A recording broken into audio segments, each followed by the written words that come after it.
নমস্কার। পাঠ করছি প্রভাত চ্যাটার্জি লেখা কবিতা মহাকলহের সমাধান। পাঠে আমি পম্পা কুণ্ডু।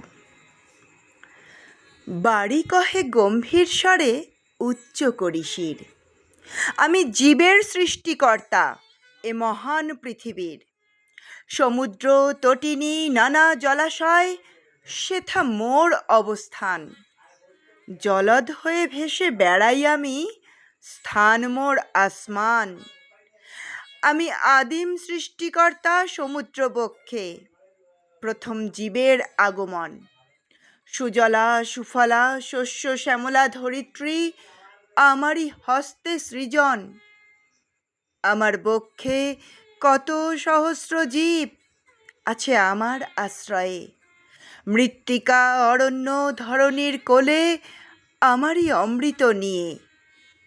শুনে হাসে সমীর, বলে, বন্ধু মিছে তব দম্ভ অহংকার।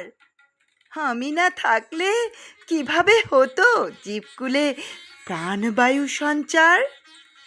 তোমার মধ্যে আমি না থাকলে তুমি কিভাবে হতে বাড়ি?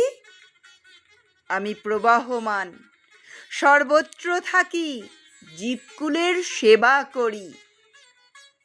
দিবাকর হেসে বলে, শোনো গো সুহৃদ, হে কলহ করো বন্ধ। একবার ভেবে দেখো, আমরা সবাই মেলবন্ধনে আবদ্ধ।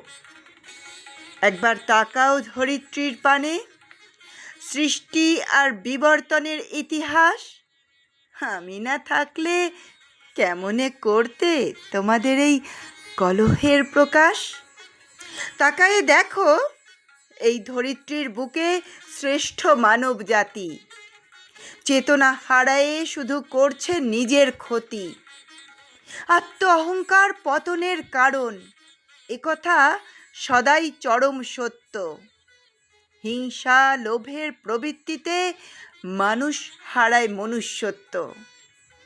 তুমি তো বাড়ি, তুমিই তো জীবন, প্রাণের সজীবতা তুমি সমীরণ। আমি দিবাকর, আদি শক্তি, আছি হয়ে মেলবন্ধন। মনুষ্য প্রজাতি শিখবে দেখে মহান কর্তব্য পালন। নমস্কার।